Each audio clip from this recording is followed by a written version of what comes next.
இப்போ உங்க சிலபஸ்ல இருக்கிற அந்த 4 முக்கியமான பில்லர்ஸை பேஸ் பண்ணி தான் இன்னைக்கு நாம விஷயங்களை பார்க்க போறோம். அதாவது polity and judiciary, defence, social welfare, அப்புறம் எக்கனாமிக் அண்ட் அக்ரிகல்ச்சரல் இன்னோவேஷன். இப்படி பிரிச்சு படிக்கும்போது நோட்ஸ் எடுக்கிறதுக்கும் ரிவைஸ் பண்றதுக்கும் உங்களுக்கு ரொம்பவே ஈஸியா இருக்கும். முதல்ல நம்ம சொசைட்டியோட பேஸ்மெண்ட்னு சொல்லக்கூடிய பாலிட்டி மற்றும் நீதித்துறை அப்டேட்ஸ்ல இருந்து ஆரம்பிக்கலாம். ப்ரிலிம்ஸ்ல கான்ஸ்டியூஷன் ரிலேட்டடா வர கேள்விகளுக்கு இது உங்களுக்கு ரொம்ப ஹெல்ப்ஃபுல்லா இருக்கும். 124A. இந்த நம்பரை கேட்ட உடனே உங்களுக்கு என்ன தோணுது? ஆமாங்க, மைண்ட்ல நல்லா ரெஜிஸ்டர் பண்ணிக்கோங்க. இந்திய தண்டனை சட்டம், அதாவது ஐபிசி செக்ஷன் 124A அப்படிங்கிறது ரீசெண்டா ரொம்பவே விவாதிக்கப்பட்ட தேசத்துரோக சட்டம் பத்தினது. இதுல இப்போ என்ன முக்கியமான அப்டேட்னா 2022ல உச்சநீதிமன்றம் விதிச்சிருந்த தடைய இப்ப கொஞ்சமா தளர்த்திருக்காங்க. ஆனா இதுல ஒரு முக்கியமான கண்டிஷன் இருக்கு. குற்றம் சாட்டப்பட்டவர் தரப்புல இருந்து எந்த ஆட்சேபனையும், அதாவது அப்ஜெக்ஷனும் தெரிவிக்காத பட்சத்துல மட்டும்தான் விசாரணைகளையும் அப்பீல் வரையும் தொடர முடியும். ஒரு பேலன்ஸ்டான லீகல் அப்ரோச்சுக்காக கொண்டு வரப்பட்ட நுட்பமான விஷயம் இது. அடுத்ததா ஒரு முக்கியமான வரலாற்று பதிவு. The library man of India, the story of PN Panicker. PB Sathyan எழுதின இந்த புத்தகத்தை நம்ம துணை குடியரசுத் தலைவர் ரீசெண்டா வெளியிட்டார். PN பணிக்கர் யாருன்னு பாத்தீங்கன்னா, கிராமப்புற நூலகங்களை விரிவுபடுத்தினதிலையும் முக்கியமா கேலாவோட எழுத்தறிவு இயக்கத்தை, அதாவது லிட்ரஸி மூவ்மெண்ட்டை முன்னெடுத்து சென்றதிலையும் மிகப்பெரிய பங்காற்றியவர். அவரை பத்தின புத்தகம் தான் இது.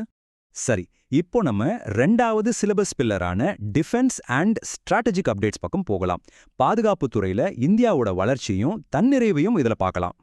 இப்போ எக்ஸசைஸ் பிரகதி 2026 இது ஒரு பிரம்மாண்டமான பன்னாட்டு ராணுவ பயிற்சி. இது நடக்கிற இடம் ரொம்ப முக்கியம். மேகாலயால இருக்கிற உம்ராய். இதுல இலங்கை, மாலத்தீவு, சீஷெல்ஸ், அப்புறம் தென்கிழக்கு ஆசிய நாடுகள்னு மொத்தம் 12 கூட்டாளி நாடுகள் கலந்துக்கிறாங்க.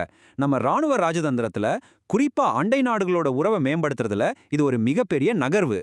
பிரகாதி, இந்த அக்ரோனிம்கான விரிவாக்கத்தை நல்லா ஞாபகம் வச்சுக்கோங்க. Partnership of regional armies for growth and transformation in the Indian ocean region. இந்திய பெருங்கடல் பகுதியில வளர்ச்சிக்கான ஒரு கூட்டாண்மை இது. இந்தியாவோட வெளியுறவு மற்றும் பாதுகாப்பு கொள்கையை இது ரொம்ப தெளிவாவே காட்டுது. அடுத்ததா சூர்யாஸ்திரா ராக்கெட் சிஸ்டம். இது ஏன் அவ்வளோ ஸ்பெஷல் தெரியுமா? இதுதான் இந்தியாவோட முதல் multi calibre rocket launcher system. ரீசெண்டா சண்டிப்பூர்ல இதை வெற்றிகரமா டெஸ்ட் பண்ணியிருக்காங்க. இதுல எந்தெந்த நிறுவனங்கள் இன்வால்வ் ஆயிருக்காங்கிறத நோட் பண்ணிக்கோங்க. NIB லிமிடெட் மற்றும் எல்பிட் சிஸ்டம்ஸ். இவங்க 2 பேரும் சேர்ந்துதான் ரொம்ப துல்லியமா தாக்கக்கூடிய இந்த சிஸ்டமை டெவலப் பண்ணியிருக்காங்க. அப்படியே நம்ம 3வது பில்லரான சமூக நலம் மற்றும் நிர்வாகத்துக்கு, அதாவது சோஷியல் வெல்ஃபேர் அண்ட் கவர்னன்ஸ் பகுதிக்கு வந்தோம்னா, முக்கியமா நம்ம TNPSC யூனிட் 9க்கு இது ரொம்ப ரொம்ப அவசியம். ஆஸ்பிரண்ட்ஸ், இப்ப நான் சொல்ல போற இந்த கம்பேரிசனை கொஞ்சம் கவனமா கேட்டுக்கோங்க. ஜீவன் மொபைல் ஆப் அப்புறம் சதாயு டேஷ்போர்டு. ஜீவன் ஆப் அப்படிங்கிறது முதியோர்களுக்கு, அதாவது சீனியர் சிட்டிசன்ஸ்க்கு ஹெல்த் கேர் மற்றும் டிஜிட்டல் சேவைகளை ஈஸியா கொண்டு போய் சேர்க்கிற ஒரு மொபைல் அப்ளிகேஷன். ஆனா சத்தாயு டேஷ்போர்டுங்கிறது முதியோர்களை பராமரிக்கிறவங்க, அதாவது ஜெரியாட்ரிக் கேர் கிவர்ஸ் பத்தின டேட்டாவை மெயின்டைன் பண்ற ஒரு சிறப்பு பிளாட்ஃபார்ம். ரெண்டுமே முதியோர் நலனுக்கானது தான், ஆனா அதோட பர்பஸ் டோட்டலா வேற. கன்ஃபியூஸ் ஆயிக்காதீங்க. உங்க மெயின்ஸ் எக்ஸாம் ஆன்சர் ரைட்டிங்க்கு ஒரு சூப்பரான டேட்டா பாயிண்ட் இப்போ சொல்றேன். வேர்ல்டு சிட்டிஸ் ரிப்போர்ட் 2026 படி பாத்தீங்கன்னா, நகர்ப்புறங்கள்ல வீடற்றவர்கள், அதாவது அர்பன் ஹோம்லெஸ்னஸ் பத்தின கணக்கெடுப்புல ஒவ்வொரு 10,000 பேருக்கும் இந்தியாவில் 13 பேர் தான் வீடற்றவர்களா இருக்காங்க. இதுவே அமெரிக்காவில் 20, சீனாவில் 21. ஸோ அவங்கள விட நம்ம நிலைமை இதுல சிறப்பாவே இருக்கு. சரி, இந்தியா எப்படி இந்த அளவுக்கு பெட்டரா பெர்ஃபார்ம் பண்ணுச்சு? இதுக்கு என்ன காரணம்னு அந்த வேர்ல்ட் சிட்டிஸ் ரிப்போர்ட்லயே ரொம்ப கிளியரா சொல்லியிருக்காங்க. பிரதான் மந்திரி ஆவாஸ் யோஜனா PMAY திட்டத்தோட விரிவாக்கம் தான் இந்த முன்னேற்றத்துக்கு மிக முக்கியமான காரணம். ஒரு கவர்மெண்ட் ஸ்கீம் எப்படி ஒரு பெரிய சோஷியல் இம்பாக்ட் கிரியேட் பண்ணதுங்கிறதுக்கு இதை விட ஒரு பெஸ்ட் எக்ஸாம்பிள் சொல்லவே முடியாது. ஃபைனலா நம்ம 4வது பில்லர் பொருளாதாரம் மற்றும் வேளாண்மையில வந்திருக்கக்கூடிய லேட்டஸ்ட் இன்னோவேஷன்ஸ் பத்தி பார்த்திடலாம். ரெயின் மும்பை இது இந்தியாவோட முதல் வெதர் டெரிவேட்டிவ் கான்ட்ராக்ட். NCDX நிறுவனம் தான் இதை கொண்டு வந்திருக்காங்க. பொதுவாகவே பருவமழை எப்போ வரும், எப்படி வரும்னு கணிக்க முடியாது இல்லையா? அதனால பிசினஸ்ல ஏற்படுற ஃபினான்ஷியல் ரிஸ்கை சமாளிக்கிறதுக்காக கொண்டு வரப்பட்டது தான் இது. எக்கனாமிக் இன்னோவேஷன்ஸ் பத்தி கேள்வி வந்தா நீங்க கண்ணை மூடிட்டு கோட் பண்ண வேண்டிய பெர்ஃபெக்ட் பாயிண்ட் இது. இந்த ரெயின் மும்பை கான்ட்ராக்ட் பின்னாடி இருக்கிற 4 முக்கியமான அமைப்புகளை நோட் பண்ணிக்கோங்க. இதை லான்ச் பண்ணது NCDX. இதுக்கு அஃபிஷியலா அப்ரூவல் கொடுத்தது SEBI.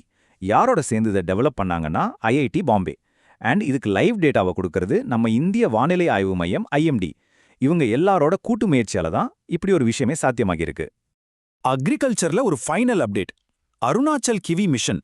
அருணாச்சல பிரதேசத்துல கிவி பழ சாகுபடிய கொத்து கொத்தா அதாவது கிளஸ்டர் பேஸ்டா டெவலப் பண்றதுக்காகவும் அதோட வேல்யூ செயினை மேம்படுத்துறதுக்காகவும் மத்திய அமைச்சர் ஜோதிராதித்ய சிந்தியா இதை தொடங்கி வச்சிருக்கார். நார்த் ஈஸ்ட் ஸ்டேட்ஸ்ல எப்படி வளங்களை ஒருங்கிணைச்சு ஒரு திட்டத்தை செயல்படுத்துறாங்க அப்படிங்கிறதுக்கு இது ஒரு பிரைம் எக்ஸாம்பிள்.